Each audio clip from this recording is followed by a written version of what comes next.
I'm going to ask you something, and I want you to answer it out loud if you're somewhere private enough to do that. Not in your head, out loud. Here it is. Who are you outside of your roles? Not your job title, not mother or grandmother or caregiver, not the one who keeps everything running. You, the person inside those roles. Who is she? If that question created a pause, a long one, maybe an uncomfortable one, you're in the right place today.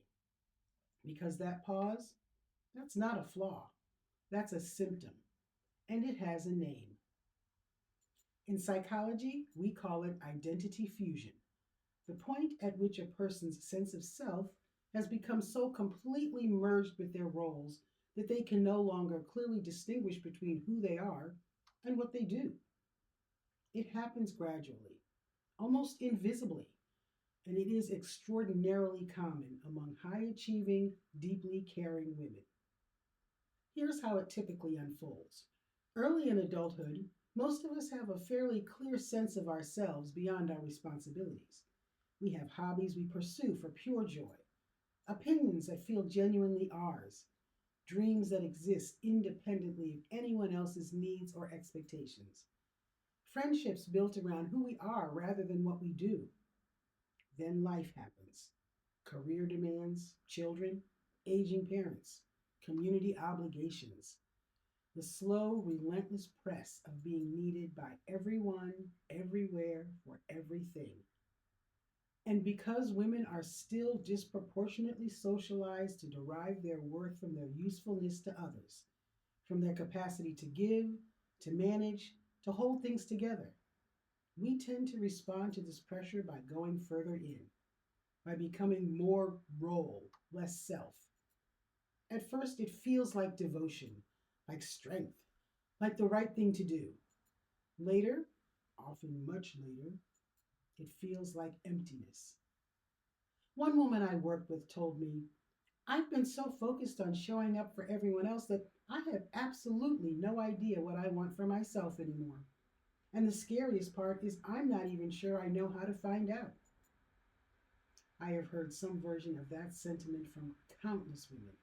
I have said it myself, lying awake in the wee hours of the morning, wondering how a woman with 35 years of expertise in helping people recover their sense of self had somehow lost her own. If it resonates with you, you are not alone, and you are not broken.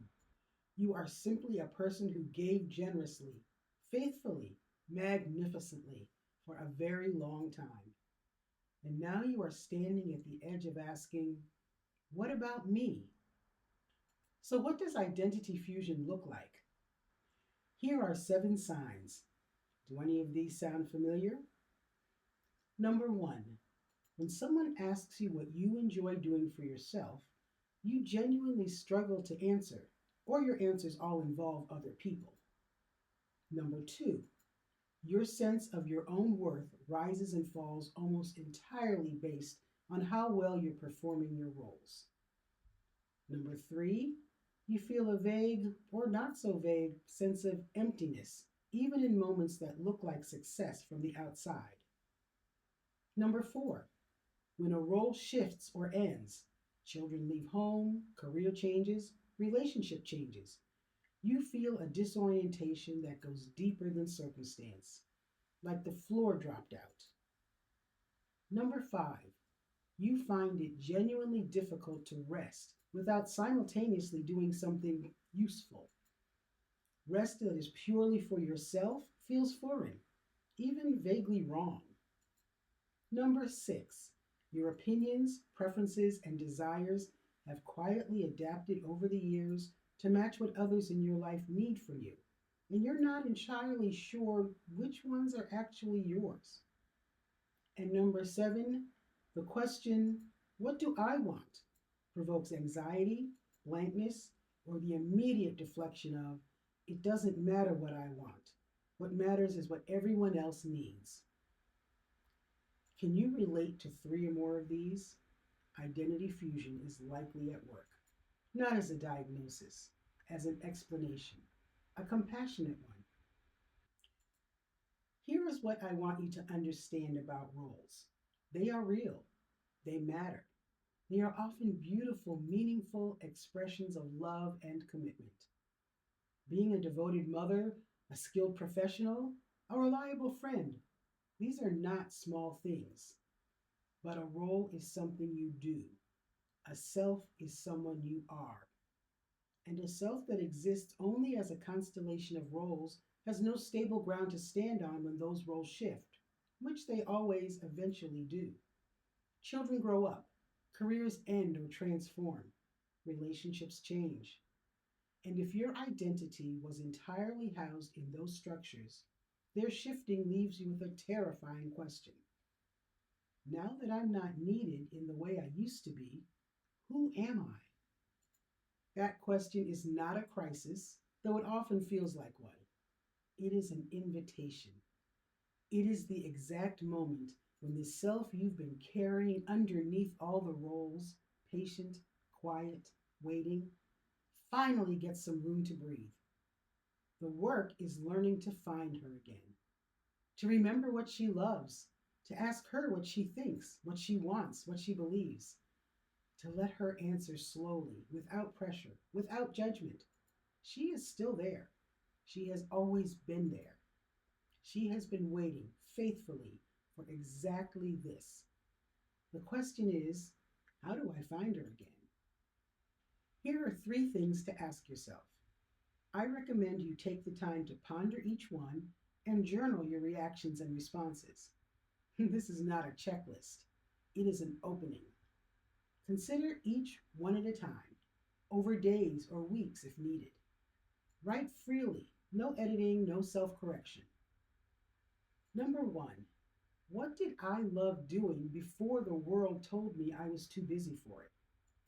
Number two, what is something I believe deeply that has nothing to do with my roles?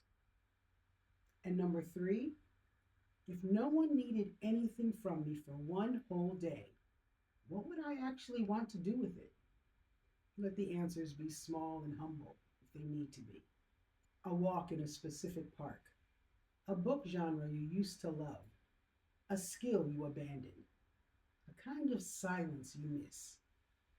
Big revelations come later. First comes remembering. So let's take an identity inventory. In the comments below or in your journal, complete this sentence: I am blank, beyond my roles. Then write as many completions as you can. Don't stop at 5. Push through the comfortable answers, the helpful, the reliable, the responsible, and keep going until something surprises you. You might find yourself writing things like curious, stubborn in a good way, in love with early mornings, someone who still cries at certain songs, someone who used to paint, someone who has opinions about things she's never told anyone. That's her. That's the one we're looking for. Keep that list. Add to it over time. It will become something you come back to again and again as you do this work. If any of this resonated with you, go ahead and hit subscribe below and join me here each week as we take one small step together.